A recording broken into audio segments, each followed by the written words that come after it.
नमस्कार साथियों, आज हम यहाँ एक बहुत ही महत्वपूर्ण विषय पर चर्चा करने वाले हैं, पितृ पक्ष के बारे में। यह हिंदू धर्म में श्रद्धा, कर्तव्य और परंपरा से जुड़ा एक ऐसा समय है जो हमें अपने पूर्वजों को याद करने, उनका आशीर्वाद लेने और कृतज्ञता व्यक्त करने का अवसर देता है।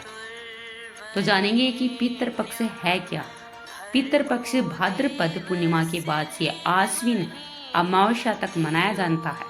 इस दौरान लोग अपने पितरों यानी कि पूर्वजों के लिए विशेष पूजा करते हैं, उनके लिए तर्पण करते हैं, श्राद्ध, दान आदि करते हैं।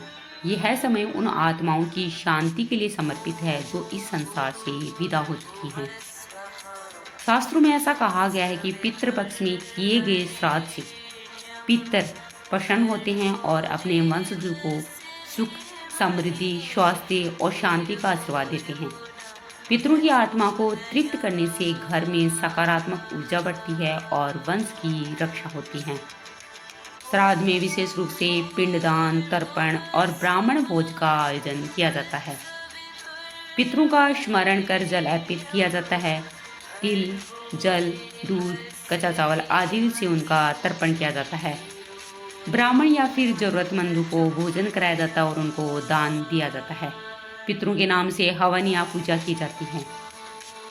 ग्रामीण और शहरी दोनों ही क्षेत्रों में पितृपक्ष का विशेष रूप से महत्व रहता है। कई परिवार अपने गांव जाकर सामूहिक रूप से श्राद्ध करते हैं। कुछ लोग गंगा, गोदावरी या फिर अन्य पवित्र नदियों में स्नान करके तर्पण करते हैं।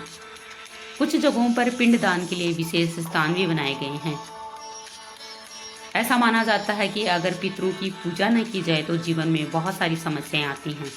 ऐसा माना जाता है कि पितृ दोष से मुक्ति पाने के लिए श्राद्ध, दान और पवित्र मंत्रों का जाप किया जाता है।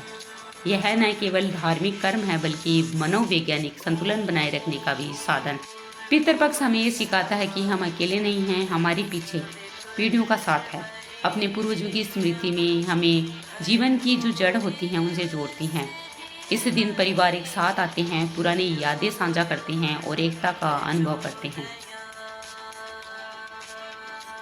पितृ पक्ष जो है वो सिर्फ एक धार्मिक अनुष्ठान नहीं है बल्कि यह हमारे संस्कार, कृतज्ञता और आत्मिक शांति का प्रतीक है। यह हमें अपने अतीत से जोड़कर भविष्य को सुंदर और सुरक्षित बनाता है। आइए हम सब अपने पितरों का स्मरण करें और उनका आशीर्वाद लें और जीवन में सद्गुणों को अपनाएं। आप सभी पर भी पितरों का आशीर्वाद बने रहे। श्राद्ध में जो पितृपक्ष की पौराणिक कथाएं हैं, ये दो मुख्य कथाएं हैं। महाभारत से जुड़ी एक तो कर्ण की कथा है और रामायण से जुड़ी माँ सीता की कथा। कर्ण की कथा दान, वीरता और अन्नदान के महत्व पर प्रकाश डालती है, जिसके कारण पितृपक्ष का 16 दिन का काल तय हुआ है। माँ सीता की कथा में जब राम और लक्ष्मण जी राजा दशरथ के लिए श्राद्ध की सामग्री लेने बाहर गए थे, तब सीता जी ने राजा दशरथ की आत्मा को पुकारते सुना और उन्हें पिंडदान किया। इन कथाओं का उद्देश्य पितृपक्ष के दौरान पूर्वजों के प्रति सम्मान व्यक्त करना है और उनकी आत्मा के लिए शांति के लिए कार्य करना है। कर्ण की जो कथा है वह महाभारत के दानवीर कर्ण ने अपने जीवन भर धन और स्वर्ण का दान किया था, लेकिन कभी भी अन्न दान नहीं किया था। मृत्यु के बाद में जब स्वर्ग में उन्हें अन्न नहीं दिया गया क्योंकि उन्होंने कभी अन्न का दान किया ही नहीं था। देवराज इंद्र ने कर्ण को बताया कि उन्हें अन्न दान के महत्व का ज्ञान नहीं था। अपने जीवन काल में की गई इस भूल को सुधारने के लिए कर्ण को 16 दिनों के लिए पृथ्वी पर भेजा गया, जहाँ पर उन्होंने पितरों को तर्पण किया और जरूरतमंदों को अन्न दान किया। इस घटना से ही 16 दिनों के पितृपक्ष को मनाने की परंपरा शुरू हुई। अब जानेंगे माँ सीता की कथा। वाल्मीकि रामायण के अनुसार राजा दशरथ के श्राद्ध के लिए भगवान राम जी और लक्ष्मण सामग्री जुटाने गए थे। फल्गु नदी के किनारे बैठी माँ सीता ने राजा दशरथ की आत्मा को पुकारते सुना और उन्हें लगा कि पिंडदान का समय बीत रहा है। उन्होंने फल्गु नदी, केतकी के फूल और गाय को साक्षी मानकर राजा दशरथ जी को पिंडदान किया।